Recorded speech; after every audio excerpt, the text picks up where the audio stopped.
Hello and welcome back to Media Update Media I8 with me, Nandini Fleury.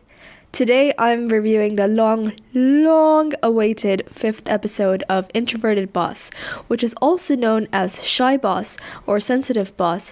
So if you're watching either of those, we're watching the same thing.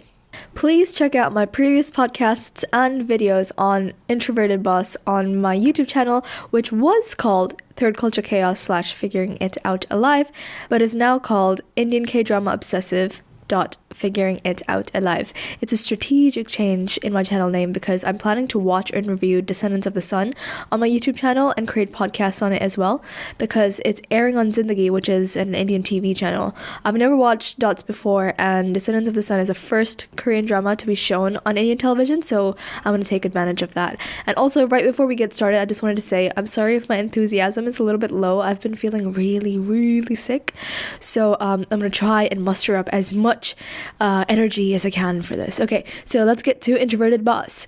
I'm sure you wondered why it took 2 weeks. Yes, 2 weeks for episode 5 of Introverted Boss to come out, right? I created a YouTube video on it. You should check it out. And it's called Finally Released, Why Introverted Boss Episode 5 Was Delayed. So to summarize it, conveniently it was Chinese New Year, and because there were so many complaints about the show being unrealistic and also about Chae-roon's character, the writers and directors decided that they should stop the episodes and consider what the audience thinks to make the storyline better. In my YouTube video, I also talk about what I wish stays in the drama and what I wish they change about the drama. So I'd love it if you check it out and also share your thoughts with me. I'd love to hear what you would like to see made better in Introverted Boss.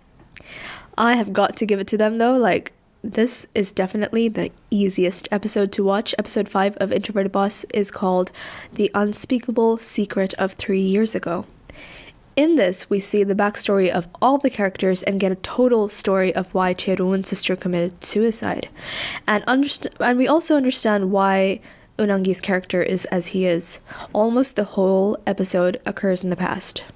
So let me give you a quick summary and then I'll tell you my sweetest bits, who I think is the worst character and the most annoying character.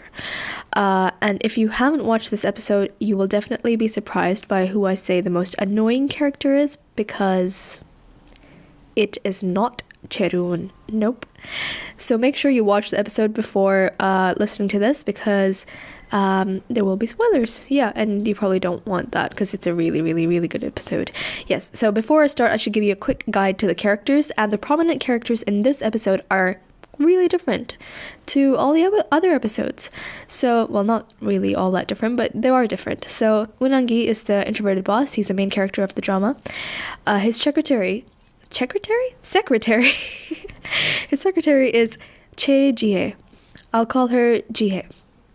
And she is also the sister of the lead female of the drama called Chae-roon. And I'm sorry, my pronunciation of Korean names is atrocious. I hope you can forgive me, and also please teach me how to pronounce the names correctly in the comment section. I'd really appreciate it. Then there's also Kang Woo-ul, who's the co-CEO alongside Unangi of the PR company called Brain. And he is Unangi's best friend as well. He is also the expected fiancé in this episode of Unangi's sister. We know from previous episodes that he is actually the fiancé, so they definitely do get engaged. Unangi's sister's name is Isu, and she's very keen to get married to Kang Woo-ul. There's also a character in this called Yeonjung, and she was in college with Unangi and Kang Woo-ul, and in this episode she plays the love interest of Unangi. Talking about love, okay, dude, a triangle doesn't have enough corners and sides to describe the mess of love and crushes in the storyline of this single episode. The episode starts with Unangi bringing flowers to Ji-hye, i.e. Chae-roon's sister, but they're actually doing a practice date for when Unangi meets Yeonjung, who's a very minor character, so I won't get into it. However, we see further in the episode that Ji-hye has a bit of a crush on her boss, Unangi, who I think is kind of unaware of this. But guess who has a crush on her? Kang Woo-ul. We see several interactions between Kang Woo-ul and Ji-hye, and it's quite clear that he's smitten by her, especially her kindness. Turns out that Kangul is actually an adopted kid from an orphanage, and without knowing this, Jihye mentions that she helps out kids in that very orphanage. So this is where shit gets out of control.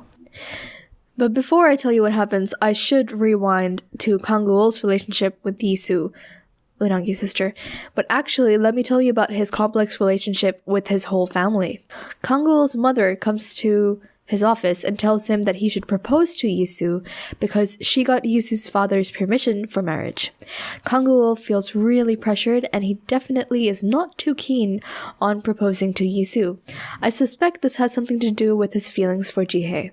On top of that, Unangi's father, who we all know is an asshole of the first order, comes to Kangul's office and berates him pretty badly. After he leaves, Kangul's pride is already hurt, but on top of that, we see that his room is actually bugged. Unangi's father has been keeping a track of Kangul, so this breaks his trust and his heart because he has very sincerely supported the company and his friend Unangi. To learn that he was never trusted and is being secretly surveillanced, well, the guy had to have a strong drink. And while he was drinking, he called Jihye. But this is where he fucks up badly. As he tells his sob story about his office being bugged and being an orphan, Jihye shows him some sympathy. But Kangul, drunk, forces himself on Jihye, kissing her forcefully, and the scene is left open for us to imagine what else, right? Jihye feels totally ashamed and quite nervous. As they leave the office in Kangul's car, Unangi drives into the parking lot and sees Kangul hugging her, which is a scene we've also seen in previous episodes, right? And here's Unangi's side of things. His sister, Yisu, is head over heels for Kangul, and he actually trusts and has a very good relationship with his secretary, Jihye. So, moving forward, on Christmas Eve, Jihye promised to see her little sister Chae-roon's play, but Yisu told Unangi that she will take the initiative and propose to Kangul on Christmas Eve after watching the same play. Because Unangi wants his sister to be happy, he first gives Jihye a task very late in the day to keep her from going to the play where she might see his sister and Kangul. I should say Jihu. Why am I going to Boys Over Flowers? Sorry.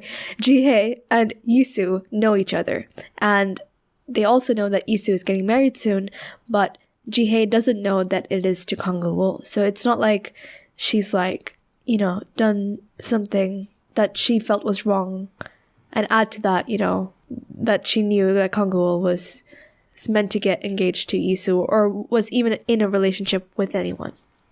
When Kangul was forcefully getting intimate with Jihye, he gave her a very expensive necklace. After finishing her work for Unangi, Jihye calls Kangul and says, "Meet me on the roof." She wants to give him back the necklace and try to clear up the air, right? She doesn't think anyone else knows about what happened. Well, it turns out Unangi overhears this call as well as seeing her with Kangul earlier. So she waits at work for Kangul, and Unangi also waits to confront Kangul about what's going on. Kangul leaves his date with Yisu and comes to the office where Unangi gets to him first.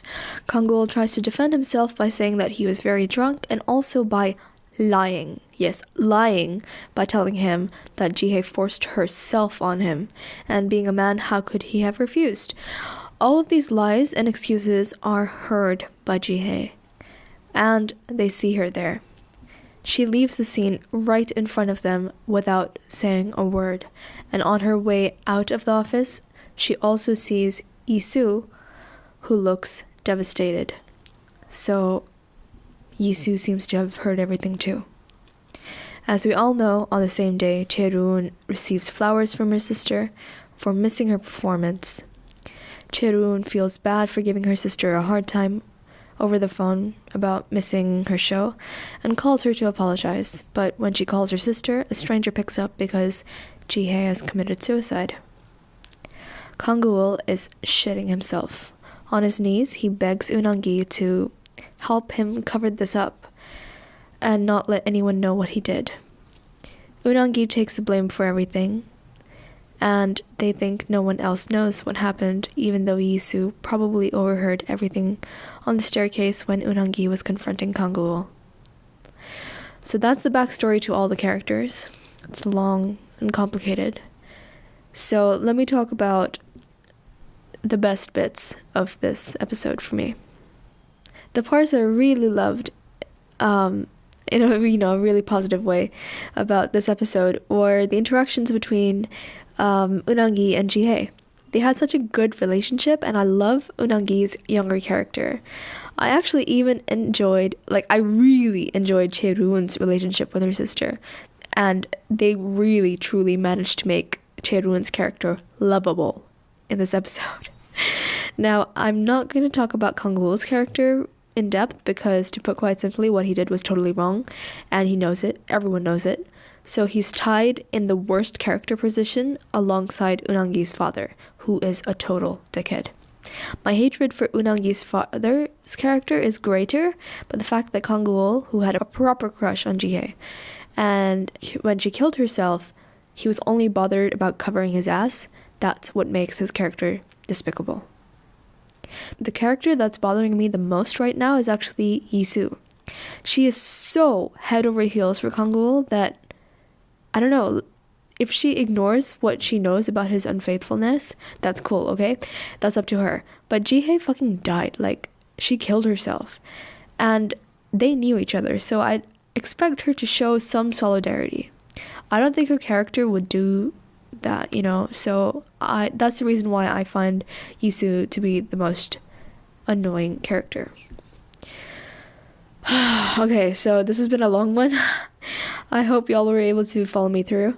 I'm really tired now, so I'll keep the ending short. Please subscribe to my YouTube channel, Indian K-Drama Obsessive, Figuring It Out Alive, and let me know what you think of this episode. What was your reaction to, especially Chae-roon's character particularly, right? Because she was so lovable in this episode.